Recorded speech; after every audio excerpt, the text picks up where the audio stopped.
उर्मिला जी को आज अपने किए पर बहुत पछतावा हो रहा है, जिसे वह अपने आंखों से आंसू बहाकर कम करने की कोशिश कर रही हैं। लेकिन वो था कि कम होने का नाम ही नहीं ले रहा था।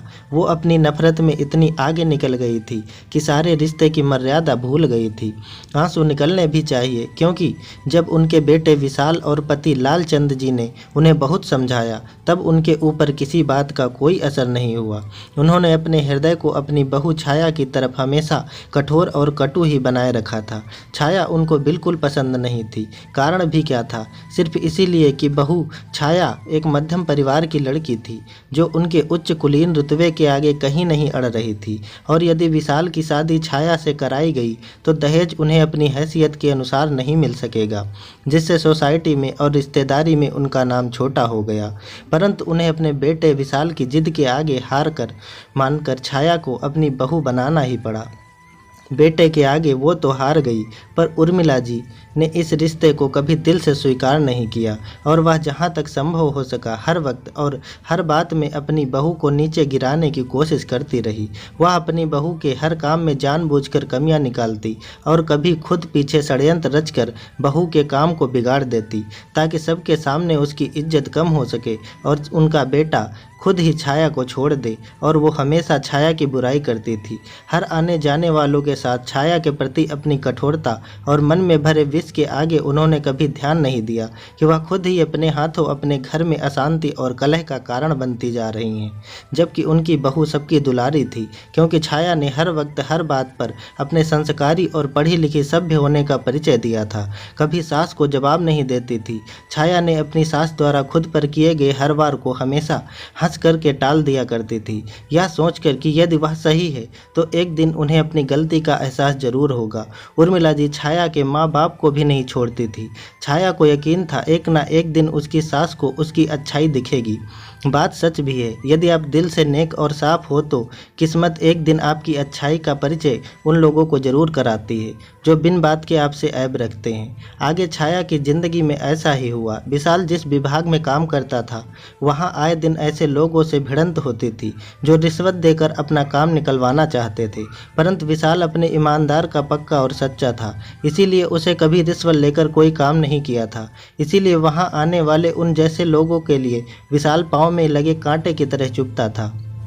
तो उन सब ने मिलकर षड्यंत्र रचा और विशाल को झूठे केस में फंसवा दिया, ताकि विशाल को जेल हो जाए और फिर वह उसके पद पर अपने आदमी को बैठवा सके, जो उन लोगों का काम आसानी से कर दे, कोई भी परेशानी ना हो। यहाँ तक कि विशाल की तरफ से जो भी वकील केस लड़ने को तैयार होता, वह लोग उसे इतना डरा धमका देते कि वह केस लड़ने से मना कर देता। तो ऐसी परिस्थिति में अब विशाल का जेल जाना तो निश्चित हो गया था।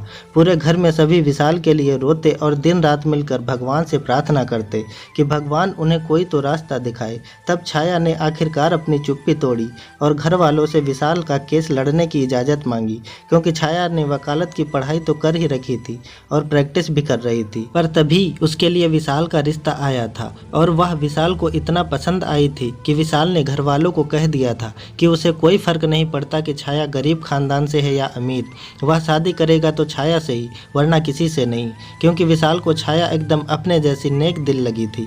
जो इस तरह छाया का विवाह विशाल से हो गया था। परंतु उर्मिला जी ने छाया को आगे प्रैक्टिस नहीं करने दी और उसकी पढ़ाई रुकवा दी। बस वो छाया को हर बहाने दुख देना चाहती थी। लेकिन छाया ने सास की खुशी के लिए अपनी वकालत भी छोड़ दी। इसीलिए आज उर्मिला जी को अपनी गलती का एहसास हो रहा था कि वो नफरत में क्यों इतनी आगे निकल गई थी, अच्छे बुरे की पहचान करना भूल गई थी। अब वह पूरे मन और दिल से छाया को विजयी होने का आशीर्वाद देती और उसे अपने किए की क्षमा मांगी। छाया ने उर्मिला जी के आंसू पोंछे और उनके चरण स्पर्श किए। तब इसी के साथ दोनों के मध्य उपजे सारे गिले शिकवे आपसी प्रेम और अपनेपन की उमड़ी लहर में समा गए। छाया ने दिन रात करके तमाम तरह के सबूत और गवाह इकट्ठा किए, साथ ही मिलने वाली सभी धमकियों और अपने पर किए गए सभी असफल प्रहारों को निष्फल कर कोर्ट में अपने पति विशाल को बेगुनाह साबित कर दिया। विशाल पर जितने इल्जाम लगे थे सब हटा दिए गए। उसकी पोस्ट भी उसे वापस मिल गई। पूरे घर घर में अब खुशियाँ लौट आई थी। सब ने मिलकर भगवान को धन्यवाद दिया और उर्मिला जी ने तो विशेष तौर पर अपनी बहू के सम्मान में एक पार्टी का आयोजन किया, जहां उन्होंने गर्वित होकर सबके सामने अपनी बहू की प्रशंसा की। सबको यह शिक्षा भी दी, मिलने वाले दहेज से किसी बेटी की कीमत नहीं आंकी जाती, बल्कि इंसान में बसने वाले उसके गुण, संस्कार, अपनेपन और सेवा के भाव से ही उसके कद और सम्मान को समाज के सामने ऊंचा माना जाता है। इन सब का अभाव होने पर घर में खुशियाँ कभी नहीं टिकती और इंसान को रह रह कर दुखी करती हैं। इसीलिए मैं तो यही कहूँगी, प्यार करो बेटी को बहू मानकर, आपसी प्रेम संभाव रिश्ता पहचान कर। मैंने देर से ही सही, लेकिन अब मुझे अपनी बहू की कद्र हो गई है। जो गलती मैंने की वो आप लोग ना करें। मैंने तो अपना बहुत कीमती समय खो दिया, लेकिन अब मैं अपनी बहू को वो खुशी दूंगी, अहमियत दूंगी जिसकी वो हकदार है। उर्मिला जी की बात सुनकर पूरा हाल तालियों से गूंज उठा और इसी के साथ आज फिर समाज में एक नई सोच का जन्म हुआ। तो फ्रेंड्स, कैसी लगी आपको ये कहानी? आशा करता हूँ आपको ये कहानी बेहद पसंद आई होगी। अगर आपको ये कहानी पसंद आई है तो मेरे चैनल को सब्सक्राइब और वीडियो को लाइक और शेयर कीजिए। Thank you.